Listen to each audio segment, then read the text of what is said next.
आहे. विष्णू सहस्रनामाचा विचार करताना असं 1000 नामाचं चिंतन करताना तर एकेका नामाचा अर्थ इतका सुरेख आहे की त्या नामचिंतनामध्ये आपल्याला किती जरी चिंतन केलं तरी कमीच आहे.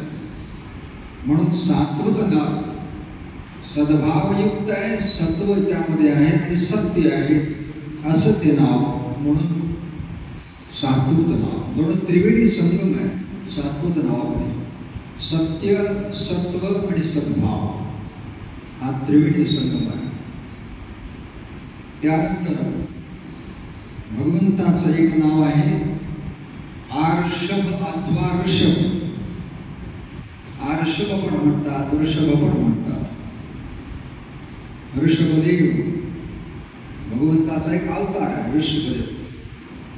तर काही काही ठिकाणी मराठी शब्द लिहिताना नंतरच्या काळामध्ये काही मुळाक्षर बदावाट केली, त्यामुळे पुढच्या पिढीला ते अक्षरांचा उच्चार माहिती नाही, लिहायचं कसं काही माहिती नाही.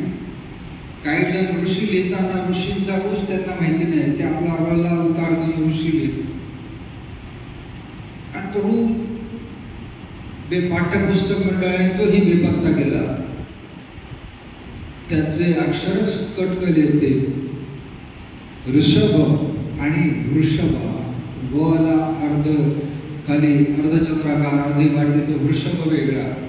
वृषभ रास आणि ऋषभ फरक आहे, अर्थामध्ये फार फरक आहे.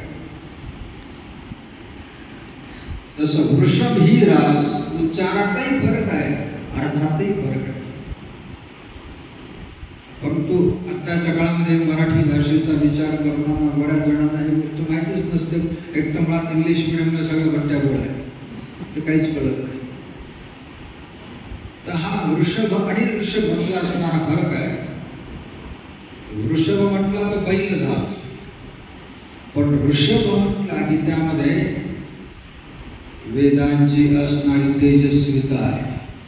ओजस्वी तेजस्वी प्रभायुक्त असणारा तो ऋषभ आहे. तपाचं तेज ज्याच्या ठिकाणी आहे तो ऋषभ आहे. तेव्हा आर्षभात ऋषभेक्षण, आर्षभ असं सुद्धा. आर्ष म्हणजे वेग आहे. आर्ष शब्दाचा अर्थ वेग. वेदांनी जो प्रकाशित होतो किंवा वेद ज्याचं वर्णन करतात, वेदांनी ज्याला वेगवेगळ्या पद्धतीने समजावून देण्याचा आपल्याला प्रयत्न केलेला आहे तो आर्षभ असं ज्याचं नाव आहे. ऋषभेक्षण ज्याचा ऋषभेक्षण म्हणजे वेद हा ईक्षण म्हणजे डोळा. वेद ज्याचं नेत्र आहे, वेद ज्याचे नेत्र आहे तर ऋषभेक्षण आहे.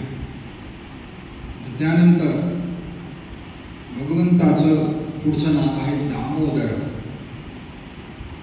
दामोदर हे नाम या ठिकाणी संजयाने